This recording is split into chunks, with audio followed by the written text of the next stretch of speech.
விசேட செய்தி ஒன்றோடு உங்களை இணைத்துக் கொள்கின்றோம். ஹவுதிகள் சற்று முன்னர் அறிவித்திருக்கிறார்கள் தங்களினுடைய பிரதமராக கடமையாற்றிய, அதாவது ஹவுதிகளின் கட்டுப்பாட்டில் இருக்கக்கூடிய ஏமன் பகுதிகளிலே பிரதமராக கடமையாற்றிய அஹ்மத் காலிப் அல் ரஹாவி அவர்கள் இஸ்ரேலினுடைய வான் தாக்குதலில் கொல்லப்பட்டிருப்பதாகவும் அவர்களோடு இணைந்து இன்னும் சில அமைச்சர்களும் கொல்லப்பட்டிருப்பதாக அவர்கள் உறுதிப்படுத்தியிருக்கிறார்கள். இந்த தாக்குதல் வியாழக்கிழமை இடம்பெற்றாலும் சனிக்கிழமை இன்று இந்த தகவலை உத்தியோகபூர்வமாக சற்று முன்னர் ஹவுதிகள் உறுதிப்படுத்தியிருக்கிறார்கள்.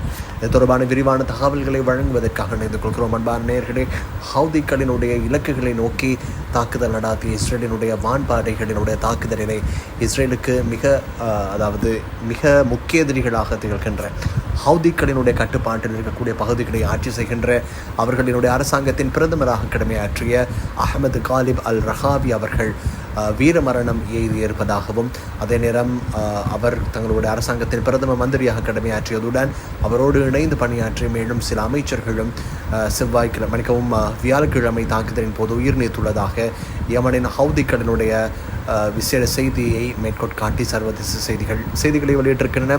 இதேவேளை இதுபோன்ற தாக்குதல்கள் தங்களை ஒருபோதும் பலவீனப்படுத்தாது என்றும் அவர்கள் அறிவித்திருக்கிறார்கள். இதேவேளை தங்களுக்காக போராடிய தங்களினுடைய தலைவர்களுக்கு அவர்கள் தங்களினுடைய ஆழ்ந்த அனுதாபங்களையும் தெரிவித்திருக்கிறார்கள். இதேவேளை யேமனினுடைய மிக முக்கியமான இரண்டு பிரிவுகள் இருக்கின்றன. யேமனினுடைய அரசாங்கம் ஆளுகின்ற ஒரு பகுதி, அதே போல ஹவுதிகள் ஆளுகின்ற பகுதி.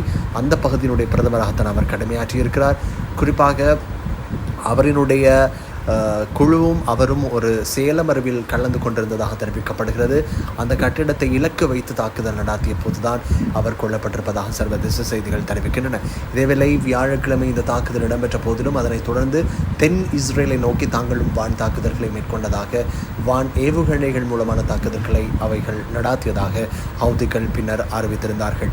இதேவேளை குறிப்பாக செங்கடல் மற்றும் ஏடன் வளைகுடா ஆகிய பிராந்தியங்களில் இஸ்ரேலோடு தொடர்பினை பேணுகின்ற கப்பல்கள் மீதான தங்களுடைய தாக்குதல்கள் தொடரும் என்றும் ஹவுதிகள் அறிவித்திருக்கிறார்கள். இதேவேளை பலஸ்தீனத்தில் நிரந்தர போர் நிறுத்தத்திற்காக அவர்கள் யேமனிலிருந்து தங்கள் ஆளுகைக்குள் உட்பட்ட கடல் பிராந்தியங்களோடான சலுகைகள் மற்றும் அனைத்தையும் இஸ்ரேலுக்கு எதிராக அவர்கள் பயன்படுத்துகிறார்கள். குறிப்பாக அத்தனை கப்பல்களையும் அந்த குறித்த பகுதிகளினூடான போக்குவரத்துக்கு தடை விதித்திருக்கிறார்கள்.